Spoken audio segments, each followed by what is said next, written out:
आज मैं आपको वापस से एक ऐसे का टास्क दूंगा एंड आई बिलीव कि आप कमेंट सेक्शन में पार्टिसिपेट करके उसका रिस्पॉन्स मुझे दोगे।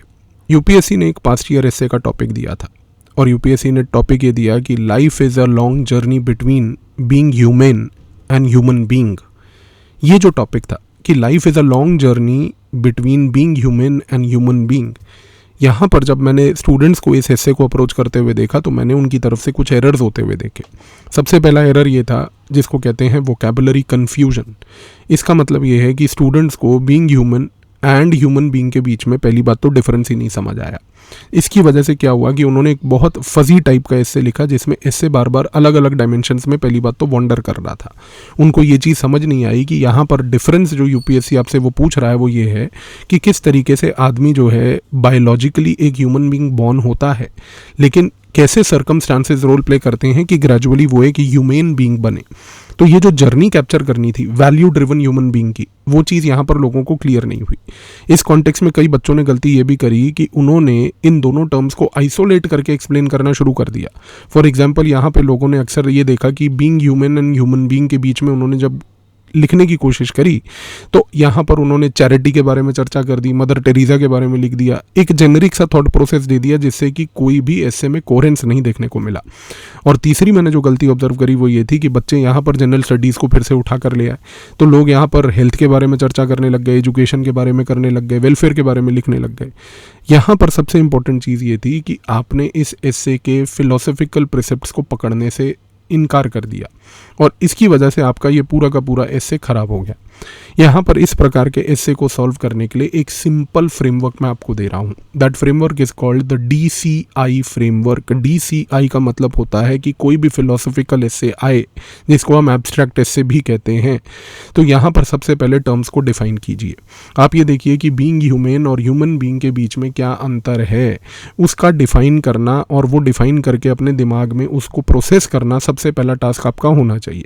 दूसरा, आप ऑलवेज यहाँ पर फोकस कीजिए DCI फ्रेमवर्क में डिफाइन करने के बाद कंट्रास्ट में कंट्रास्ट करने की कोशिश कीजिए कि इन दोनों टर्म्स में क्या डिफरेंस है और उन डिफरेंसेस को हम कैसे लिखेंगे।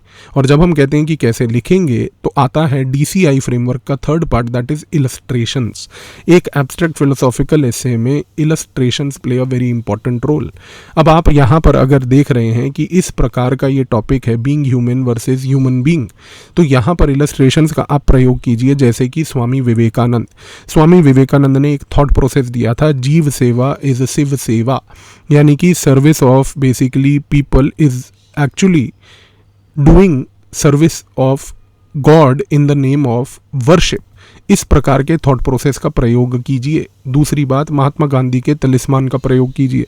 महात्मा गांधी ने क्या बात बोली थी कि whenever you are in the doubt try to recall the face of the most poorest person and see if that action that you are about to take will reduce the suffering of that man और no. इस context में समझने की कोशिश कीजिए कि इन लोगों ने क्या एम्फसाइज किया। यहाँ पर महात्मा गांधी ने बोला कि आप एक इंसान ज़रूर हो सकते हैं, लेकिन to become a being human type active person, तो वो एक्टिव पर्सन आप तभी बन पाएंगे जब आप इस प्रकार से अपनी थॉट प्रोसेस को मोल्ड करेंगे। तो यहाँ पर अगर मैं आपको एक सिंपल सा उदाहरण दूँ, आपको अगर अपने इस पर्टिकुलर टॉपिक में कुछ एनेक्डोट्स लिखने हैं तो आप इस प्रकार का एनेक्डोट भी लिख सकते हैं जो अगर आपने हाल ही में न्यूज़ में क्लिपिंग्स देखी हो न्यूज़पेपर्स की। अभी न्यूज़पेपर में एक क्लिपिंग आई थी कि पंजाब में बहुत सारा फ्लड हो रहा है, फ्लड में लोग इधर उधर भाग रहे हैं, लेकिन उसी फ्लड के दौरान एक व्यक्ति दूसरे व्यक्ति का हाथ पकड़ के तीसरी जगह पर एक डॉग को पानी से खींच रहा है। That is what? That is basically an ability to being human. आप ये चीज़ को समझ लीजिए, क्योंकि यहाँ पर जब बाकी सारे ह्यूमंस थे, जब बाकी सारे इधर उधर भाग रहे थे, उसी तरफ ये एक व्यक्ति था जो बीइंग ह्यूमन टाइप की एक्टिविटी दिखा रहा था। तो इस प्रकार के इलस्ट्रेशंस का अगर आप प्रयोग करते हैं डिफाइन करने के और कंट्रास्ट करने के बाद, तो ट्रस्ट मी यहाँ पर आपका इससे रिलेटिवली बहुत अच्छा बनेगा। आज का टास्क आपका यही है कि आप बीइंग ह्यूमन और ह्यूमन बीइंग के बीच में, दोनों के बीच में डिफरेंशिएट करते हुए एक एक ऐसा इलस्ट्रेशन लिखिए।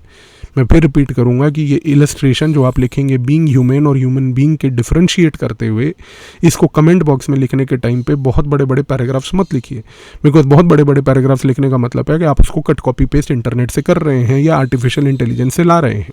आप अपना दिमाग खुद लगाइए, सोच के देखिए, हो सके तो अपने पर्सनल लाइफ में इंट्रोस्पेक्ट करके देखिए कि कभी आप एज अ ह्यूमन बीइंग कोई ऐसा कॉन्डक्ट किया होगा जिसमें आपने बीइंग ह्यूमेन टाइप की एक्टिविटी को बेसिकली वहाँ पर उजागर किया। अगर है तो उसको 2 से 3 लाइनों में लिखिएगा ज़रूर कमेंट में। और अगर आपको अभी भी और थोड़ा फ्रेमवर्क चाहिए कि कैसे इस एक्टिविटी को करना है, तो नीचे इस वीडियो के डिस्क्रिप्शन में एक बार जाइए, वहाँ पर मैंने आपको ये टास्क और अच्छे से एक्सप्लेन करके लिखा हुआ है। उस टास्क को कमेंट बॉक्स में करिए and I will evaluate what ever you right, ताकि आपकी थिंकिंग इंप्रूव हो, आपकी एबिलिटी प्रोसेसिंग की एब्स्ट्रैक्ट और फिलोसॉफिकल एसेस को लेके भी इंप्रूव हो। इसी तरीके से हमारा एस्से का कोर्स 1 अक्टूबर से स्टार्ट हो रहा है। इस एस्से के कोर्स में आपको इन सारे एसेस को कैसे टैकल करना है, क्या फ्रेमवर्क्स हैं, वो सब चीज़ें क्लियर हो जाएंगी। Followed by that essay writing भी होगी और एस्से इवैल्यूएशन भी होगा, जो मैं ही करूँगा।